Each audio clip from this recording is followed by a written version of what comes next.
بسم اللہ الرحمن الرحیم۔ ما قبل میں یہ گزرا کہ قاضی ایاز صاحب نے امام غزالی کے حوالے سے لکھا تھا وقد نحل غزالی قریبا من هذا المنحى فی کتاب التفریقہ۔ اس پر تفصیل سے گفتگو اعلیٰ حضرت رضی اللہ تعالیٰ عنہ نے کی اور مختلف حوالہ جات پیش کیے۔ صفحہ 216 پر حاشیے میں ہے وقال فی النسیم۔ علامہ خفاجی نے نسیم الریاض میں فرمایا وَإِذَا سَمِعْتَ هَذَا فَكَيْفَ يُظَنُّ اتِّبَاعُ الخُرَافَاتِ الْفَلَاسِفَةِ وَكِتَابُ الطَّحَافَةِ وَالْإِحْيَاءُ يُنَادِيَانِ بِخِلَافِهِ۔ جب آپ نے یہ باتیں سن لیں تو کیسے گمان کیا جا سکتا ہے کہ انہوں نے فلاسفہ کے خرافات کا اتباع کیا۔ جو نظریہ فلاسفہ کا ہے ان کے اتباع کا قول جو ماقبل میں نقل کیا گیا قاضی ایاز صاحب کی طرف سے کہ امام غزالی نے وہی روش اختیار کی جو عنبری کے قول کی مثل ہے یا جس کا اظہار داؤد اصبہانی نے کیا ہے۔ تو جب امام غزالی رضی اللہ تعالیٰ عنہ کا یہ نظریہ ہے تو اس نظریے کی روشنی میں ان کی طرف اس طرح کے قول کا انتساب درست نہیں ہو سکتا۔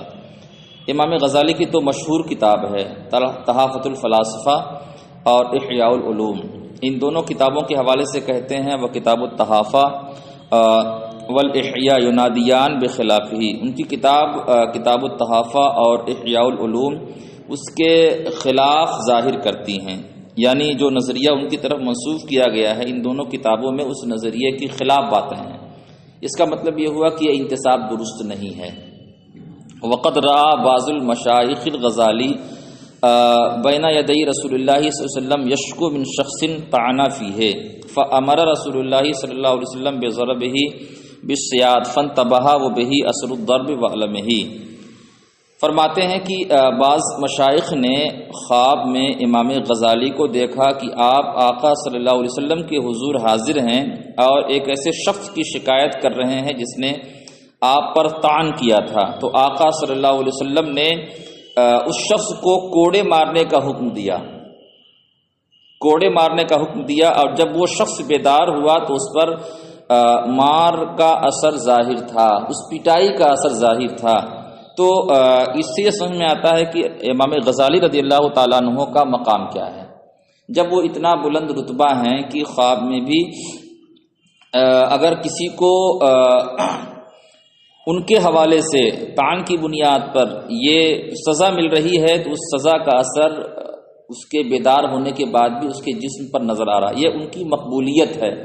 ایسا مقبول بارگاہ رسول شخص اس طرح کی غلطی نہیں کر سکتا کہ اس کا نظریہ فلاسفہ کے گمراہ کن نظریات سے میل کھائے۔ جب انہوں نے فلاسفہ کے رد میں مستقل کتاب لکھی اور احیاء العلوم کے اندر ایسی باتیں لکھی جو ان کی طرف منسوب قول کا رد کر رہا ہے، تو ایسا قول کسی بھی طرح ان کی طرف منسوب نہیں کیا جا سکتا۔ وَأَيْضًا مِنْ عَجَائِبِ قِصَصِهِ قُدَّسَ سِرُّهُ مَا فِي النَّسِيمِ أَيْضًا۔ اور ان کے عجیب و غریب بہت سے قصے نسیم الریاض کے اندر بھی ذکر کیے گئے ہیں۔ بعد نحو 3 کراریسہ 3 کاپیوں کے بعد اس میں سے ایک واقعہ یہاں ذکر کیا جا رہا ہے۔ امام عارف باللہ سیدنا ابو الحسن شاذلی رضی اللہ تعالیٰ عنہ جو سلسلہ عالیہ شاذیہ کے شیخ ہیں ان سے مروی ہے انہ رحمہ اللہ تعالی و رحمنا بہ کہ انہوں نے قال، اللہ ان پر رحم فرمائے اور ان کے صدقے میں ہم پر رحم فرمائے، انہوں نے کہا، کس نے کہا؟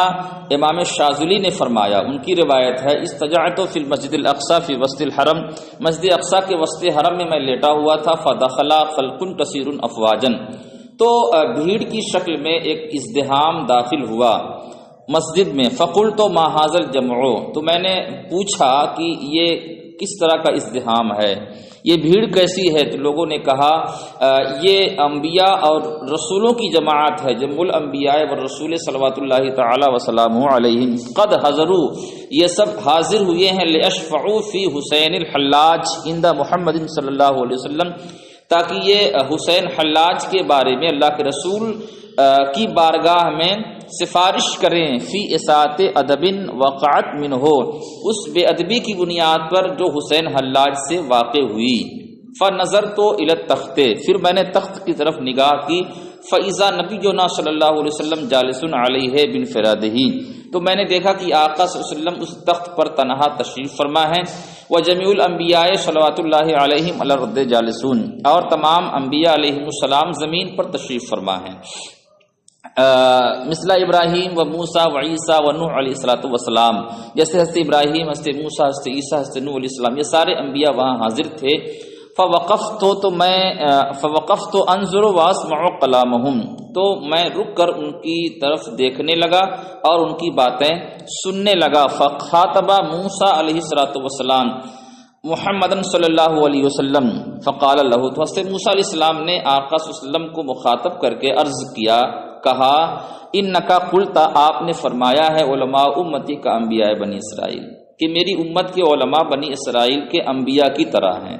فارینی منہم واحدا، آپ ان میں سے ایک مجھے پیش کر دیں، مجھے دکھا دیں کہ وہ کون سا عالم ہے آپ کی امت کا جو بنی اسرائیل کے انبیاء کی طرح ہو سکتا ہے۔ فقال صلی اللہ علیہ وسلم، تو آقا صلی اللہ علیہ وسلم نے فرمایا ھذا، یہ، واشار الی الغزالی، اور آقا نے امام غزالی کی طرف اشارہ کیا۔ فسألہ موسیٰ علیہ الصلوۃ والسلام سوالا، تو حضرت موسیٰ علیہ الصلوۃ والسلام نے امام غزالی سے ایک سوال پوچھا، فأجابہ بعشرۃ اجوبہ، تو حضرت امام غزالی نے اس کا 10 جواب دیا۔ ایک سوال پوچھا تھا اور امام غزالی نے اس کا 10 جواب دیا۔ فاعترض علیہ موسیٰ علیہ الصلوۃ والسلام، تو حضرت موسیٰ علیہ الصلوۃ والسلام نے ان پر اعتراض کیا، بأن السؤال ينبغي ان يطابق الجواب، سوال کے لیے مناسب یہ ہے کہ وہ جواب کے مطابق ہو، جب ایک سوال ہے تو جواب بھی ایک ہونا چاہیے۔ والسؤال واحد، اور سوال ایک ہے، والجواب 10، اور جواب 10۔ فقال له الغزالی، تو امام غزالی نے ان سے عرض کیا، سئلتا، آپ سے پوچھا گیا تھا، وما تلک بیمینک یا موسیٰ، قرآن مقدس میں اس کا ذکر ہے، اللہ نے آپ سے پوچھا تھا اے موسیٰ آپ کے داہنے ہاتھ میں کیا ہے؟ وکان الجواب ہے عصایا، جواب تو صرف ہے عصایا تھا، لیکن فعددت لہا صفات کثیرہ، آپ نے اس ڈنڈے کی بہت سے اوصاف شمار کرائے، آپ کو فقط یہی کہنا تھا ہے عصایا، یہ میرا ڈنڈا ہے، یہ میری لاٹھی ہے، لیکن وہاں آپ نے اس کی 10 صفتیں ذکر کی۔ تو ایسے آپ نے ایک سوال مجھ سے کیا ہے اور میں نے اس کا 10 جواب دیا ہے۔ تو یہ گویا کہ حضرت موسیٰ علیہ السلام کے سامنے اللہ کے رسول صلی اللہ علیہ وسلم نے امام غزالی کو پیش کیا کہ میری امت کا یہ عالم ایسا ہے جو بنی اسرائیل کے انبیاء کی طرح ہے۔ فقال الشاذلی قدس سرہ، یہ واقعہ ہوا خواب میں۔ اب امام شاذلی فرماتے ہیں، فبینما انا متفکر فی جلالت قدر محمد صلی اللہ علیہ وسلم وکونہ جالسا علی التخت بانفرادہ والبقیۃ علیہم الصلاۃ والسلام علی الارض، تو میں اسی درمیان میں غور و فکر کرنے لگا اللہ کے رسول صلی اللہ علیہ وسلم کی عظمت کے حوالے سے کہ آپ تنہا تخت پر بیٹھے ہوئے ہیں اور سارے انبیاء بقیہ لوگ زمین پر بیٹھے ہوئے ہیں۔ اس زقنی شخص برجلہ زقتا مزعجہ، کہ اچانک ایک شخص نے مجھے ایک ٹھوکر ماری، گھبرا دینے والی ٹھوکر۔ فانتبہت، تو میں بیدار ہوا، فاذا بقیم یشعل قنادیل الاقصی، تو اس وقت ایک نگہبان تھا مسجد اقصی کا، جو مسجد اقصی کی قندیل روشن کر رہا تھا، جلا رہا تھا۔ فقال، تو اس نے کہا تعجب نہ کریں، اس فإن الکل خلقوا من نورہ صلی اللہ علیہ وسلم، اس لیے کہ سب کچھ یہ سب لوگ یا سب کچھ اللہ کے رسول کے نور ہی سے پیدا کیے گئے ہیں۔ پھر وہ فرماتے ہیں فخررت مغشیہ، تو میں غشی کھا کر گر پڑا۔ فلما اقاموا الصلاۃ، جب لوگوں نے نماز قائم کی یا نماز قائم کرنے کا ارادہ انہوں نے کیا، تو افقت، مجھ پر افاقہ ہوا۔ وطلبت القیمان، اس وقت میں نے ڈھونڈا اس نگراں کو جو مسجد کا نگراں تھا۔ فلم اجدہ الی یومی ھذا، اس وقت سے آج تک میں نے اسے نہیں پایا۔ تو یہ واقعہ امام شاذلی کی روایت سے ذکر ہوا ہے۔ اب فرماتے ہیں وَإِنَّمَا ذَكَرْتُ ھذا، اعلیٰ حضرت فرماتے ہیں یہ واقعہ میں نے نصرتاً لہذا الامام حجت الاسلام رجاء ان ینصرنی اللہ بجاہہ یوم لا ينفع مال ولا بنون، یہ واقعہ میں نے امام غزالی رضی اللہ تعالیٰ عنہ کی تائید میں ذکر کیا ہے، اس امید پر کہ اللہ تعالیٰ ان کے مرتبے کے صدقے میں، ان کی عظمت کے صدقے میں مجھے اس دن مدد عطا فرمائے جس دن نہ مال نفع دے گا اور نہ ہی بچے نہ ہی بیٹے۔ فرماتے الا من اتى اللہ بقلب سلیم، مگر اسے جسے اللہ تعالیٰ قلب سلیم سے نوازے، اور اللہ ہی ہمارے لیے کافی ہے اور بہترین کارساز ہے، اور ساری طاقت اور ساری گردشیں اسی کے حق میں ہیں۔ یہ اعلیٰ حضرت اللہ تعالیٰ عنہ نے یہاں آ کر اپنی وہ گفتگو ختم کی ہے۔ اس پوری گفتگو کا خلاصہ یہ ہے کہ قاضی ایاز صاحب نے امام غزالی کے حوالے سے جو لکھا کہ انہوں نے اس مسئلے میں عنبری کے قول یا داؤد ظاہری یا فلاں یا ثمامہ معتزلی کے نظریات کا اتباع کیا ہے یا اسی روش پر چلے ہیں، یہ انتصاب سراسر غلط ہے، اور یہ ان کی کتابوں میں لکھے گئے مسائل کے بھی خلاف ہے جس کی صراحت انہوں نے کی ہے۔ اب متن کا حصہ ہے، چند سطریں ہیں۔ وَكُلُّ مَنْ فَارَقَ دِينَ الْمُسْلِمِينَ أَوْ وَقَفَ أَوْ شَكَّ قال القاضی ابو بکر لأن التوقیف والاجماع اتفقا علی کفرہم، وہ شمار کرا رہے تھے ایسے وہ شخص کافر ہے جو مسلمانوں کے دین سے جدا کوئی دین اختیار کرے یا جدا کوئی راہ اختیار کرے یا اس میں اسے توقف ہو یا اسے وہ شک کرے، تو قاضی ابو بکر فرماتے ہیں کہ وہ شخص کافر ہے۔ کافر کیوں ہے؟ لأن التوقیفہ، اس لیے کہ دلائل توقیفیہ جو قرآن و حدیث ہیں، اس لیے کہ توقیف اور اجماع یہ دونوں اس شخص کے یا ایسے لوگوں کے کفر پر متفق ہیں۔ کیوں متفق ہیں؟ فمن وقفا فی ذالک، تو جس نے بھی مسلمانوں کے دین میں توقف کیا، توقف کا مطلب یہ ہوا کہ اس میں داخل ہونے سے وہ ٹھہر گیا، رہ گیا، فقط کذب النص والتوقیفات، اس نے نص کی بھی تکذیب کی اور توقیف کی بھی تکذیب کی، اور شک کا فی ہے یا اس میں شک کیا، ٹھیک ہے، یعنی اس کی تکذیب کا مرتکب ہوا یا شک کا مرتکب ہوا۔ والتکذیب والشک فیہ لا یقع الا من کافرین، اور تکذیب اور شک اس میں یعنی دین مسلمین میں شک کرنا یا اس کی تکذیب کرنا اسی سے واقع ہو سکتا ہے جو شخص کافر ہو۔ لہٰذا اگر کوئی شخص مسلمانوں کی راہ سے، مسلمانوں کے دین سے ہٹ کر کسی اور دین کو، کسی اور راہ کو چنتا ہے یا اس میں شک کرتا ہے یا توقف کرتا ہے داخل ہونے سے، تو فرماتے ہیں یہ سب کفر ہے۔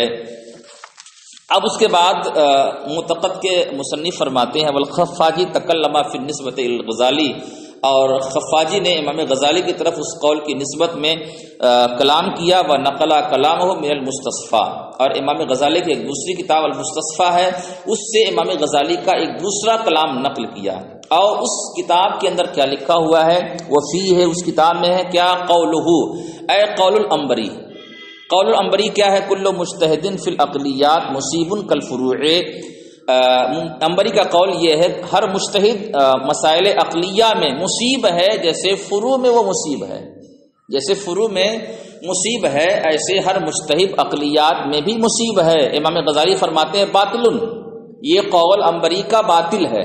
تو یہاں صاف صاف مستصفیٰ کے اندر امام غزالی نے عنبری کے اس قول کو باطل قرار دیا ہے۔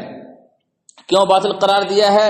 اس لیے کہ حلت اور حرمت یہ سب مختلف ہوتے ہیں، عقائد کے برخلاف، عقائد ایک ہوتے ہیں، یعنی نظر و فکر کے استعمال کے اعتبار سے ایک مجتہد ہو سکتا ہے کسی چیز کے حلال ہونے کا وہ حکم سنائے اور دوسرا اس چیز کے حرام ہونے کا حکم سنائے، لیکن عقائد میں ایسا نہیں ہو سکتا۔ لہذا عقائد میں سارے مجتہد مصیب ہو جائیں ایسا نہیں ہے، ایک ہی مصیب ہوگا۔ وقد انکرہ اصحابہ، اور عنبری کے جو اصحاب تھے، ان اصحاب تھے یعنی اس کے ساتھیوں نے بھی اس کے اس قول کو ناپسند کیا۔ وقال، انہوں نے کہا انہ اقبح من مذہب الجاحظ، یہ تو سراسر جاحظ کے مذہب سے برا نظریہ عنبری کا ہوا۔ تو خود عنبری کا قول اس کے اصحاب نے بھی کیا ہے، اور یہاں صاف صاف مستصفیٰ کے اندر اس عبارت میں امام غزالی نے عنبری کے اس قول کو باطل قرار دیا ہے۔ لہذا اس سے بھی یہ ثابت ہوتا ہے کہ امام غزالی کی طرف اس قول کا انتساب سراسر غلط ہے۔ الی آخری ما فصلہ وضیف بہ مذہب ہؤلاء، اور انہوں نے اس کے ذریعے سے بھی انہوں نے معتزلیوں کے نظریات کا فساد ظاہر کیا۔ تو یہاں تک آ کے خود صاحب معتقد نے بھی امام غزالی کی طرف جو قول کا انتساب قاضی ایاز نے کہا ہے اس کا رد کر دیا، اور یہ فرمایا کہ علامہ خفاجی نے اس قول کی نسبت میں سخت کلام کیا اور مستصفیٰ سے ایک ایسی بات نقل کی جو اس قول کے انتساب کو رد کرتی ہے۔ تو یہ بحث یہاں آ کے پوری ہوتی ہے۔ یہ بحث محض تمہید ہے، اس بحث کو مصنف نے کیوں یہاں ذکر کیا ہے اس کا بیان اب آگے کر رہے ہیں کہ داؤد ظاہری کا قول نقل ہوا، عنبری معتزلی کا قول نقل ہوا۔ اب اس کے بعد موجودہ دور میں کون سے ایسے لوگ ہیں جنہوں نے داؤد ظاہری اور عنبری کے قول کی موافقت کی ہے اور وہ نظریہ پیش کیا ہے جو ان دونوں کا تھا، تو وہ قول پیش کر کے یہ ثابت کریں گے کہ ہاں یہ بھی اسی روش پر گامزن ہے جس روش پر عنبری، معتزلی اور داؤد ظاہری چل کر گئے ہیں، اور جس کی بنیاد پر ان کی تکفیر بھی ہوئی ہے اور ان کی تفسیق بھی ہوئی ہے۔